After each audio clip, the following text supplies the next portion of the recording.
Alright, should be getting this release any moment now. Just under 15 seconds for the CPI and RPI data of the UK. Again, month-on-month, CPI expected to be down 0.2% year-on-year, 3.1. Core CPI expected at 3%. In line on the month-on-month, down 0.2%, in line year-on-year, and core lower at 2.6%. RPI down 0.2%, in line with expectations. RPI year-on-year 4.8%, 1 tenth below, and the ex-mortgages 4.8%, in line with expectations. Softer core CPI, softer RPI year-on-year. Just take a look at the Spanish 10-year bonds. The yields are down about 2 basis points, 4.20 at this time ahead of the auction results. Okay, we're having a basically in line with expectation. Market is 4.3%. dipped down immediately to about the 25s. And then we see a market jump right back up a little bit. The market is now hovering just around the 40-ish area. Pretty much unchanged level. Take a look at the British pound. It's trading on 156.40. It's just slightly negative territory. So basically what we're seeing is pretty much a no trade. But judging from the market reaction and the pre-news sentiment, I believe we're probably going to see some weaker British pound. However, I like to enter if the market would give us a little bit more room. Because the one thing that I don't really like to do is to sell from the bottom. I like to wait for a better entry. So instead of selling from the bottom, I like to wait for the market to retrace a little bit and to sell from the top. The same thing goes buying from the top. I'd rather wait for the market to give us a little chance and sell from the top and buy from the bottom. I think this is very elementary, especially with trading, but a lot of traders really don't see it. We see a lot of traders buying from the top and selling from the bottom with expectation of expecting to see the market move further. But a lot of times you just be patient a little bit and you don't sell from the bottom. You wait for a little bit and you don't buy from the top. You wait for it a little bit. Market usually will give you a much better entry than just jumping in immediately. Now I think the market is likely to drop because of the fact that we do have a worse than expected core CPI. Even though we don't look at the core CPI number for this release, we usually just focus on the headline CPI. And it came out in line with expectation, but the core is actually coming around 2.6% versus the 3% expectation. So I do believe that there is a chance for us to be jumping on a sell trade. So I like to wait to see if the market will give me a little bit better entry, and then we'll just take it from there. Alright, so I believe if we can see somewhere around the 50s, it will be a good area for us to sell it if the market comes back to that area. Now, of course, if the market moves up, we know that 90-ish area seems to be the top. We could use about 45 pips stop loss or so. If we're getting around the 156.50, I believe that would be an acceptable risk. And I think the market could test down. If we break the lows here, we could test maybe the 55.70 area. So that will give us a good 80 pips or so of possible potential for us to pick up some pips, about 70, 80 pips as the market drops down. So be looking for that, absolutely. Let's go ahead and take a sell trade. Let's go ahead and sell it, guys. Depending on your entry, you could be getting anywhere from 54 to about 56 or 58, depending on anywhere you are. So I'm going to put 54. Let me just give you the stop loss real quick. I like to be a little bit above the high. So let's use about 40 pips of stop loss. Let's see if we can get about 80 pips on this one. I want to put my stop loss. Entry was at 54, so a 40 pip stop loss would be at 94. 1.5694. And the TP, I want to get about 80 pips, so 800.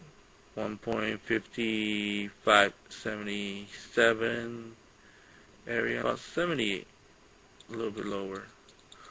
Let's try about 74 area. So 56.94 stop loss, 55.74 take profit. Let's see if the market breaks down below the low, which is around 56.25 area. If we see market break down below this area, then most likely we'll see our TP getting hit. Alright. So at the same time, we're seeing the Aussie dollar pretty much getting picked up. So you can't really be jumping on both trades. That will probably mess up your risk for the trade. So I recommend taking one, but if you take smaller positions, you can probably take two. But for the purpose of what we're doing here, I'm just going to concentrate on one. That's the pound dollar. And I'll stay away from the Aussie dollar. Let's look at the pound dollar. I think the little bit weaker outlook in the market for the sterling hopefully will give us a little bit of chance for this trade to drop. We do have a core CPI which is missing expectation by about 0.4%, so that's pretty significant. Now seeing the market buying euro right now ahead of the zoo sentiment, which is about another 19 minutes, so we're seeing the market a little bit reacting a little bit to that, but I think it's pretty much priced in, so we'll just wait and see. Now the reason I'm jumping on this trade is simple. We have worse outlook based on the CPI data today, and we have a general worse outlook for the sterling due to the inflation report last week, which is opening doors for more stimulus package for the Bank of England. And that's sending out basically the same message as the U.S. Federal Reserve is sending out. It's telling everybody that, the economy is not doing that well, that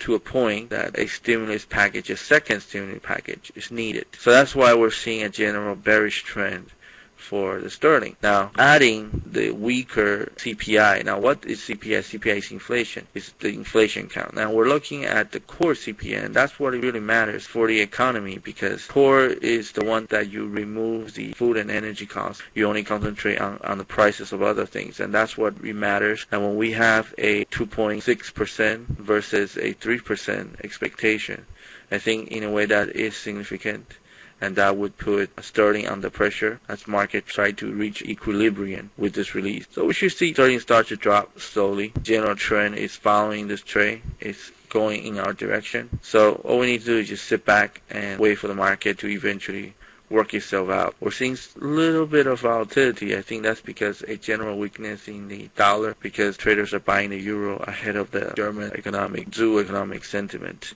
and that's adding some support to the sterling. But I think pretty soon we'll see this thing blowing over. Alright, so I'm just going to sit back and look at this trade, and I'll be around. We have our stop loss, we have our TP. Now we just wait for the market to move to our level. What I'll do is when we are up like around 30 pips or so, 30, 35 pips depending on when we drop down to that level, I would say take profit on 50% of your position. That's when you move your stop loss to break even. Don't move it when the market is giving you 10 to 15 pips.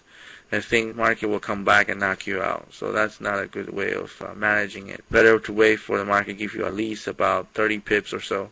30, 35 pips if you can get it, and then go from there. Alright guys, let's go ahead and take profit, close 50% of our trade, and let the rest run. We'll see if the rest of them would run all the way down to our take profit level. So let's go ahead and do that. I'm going to go issue the 50% closing signal. Put your stop loss at break even, so we'll never let this trade come back and turn into a negative trade.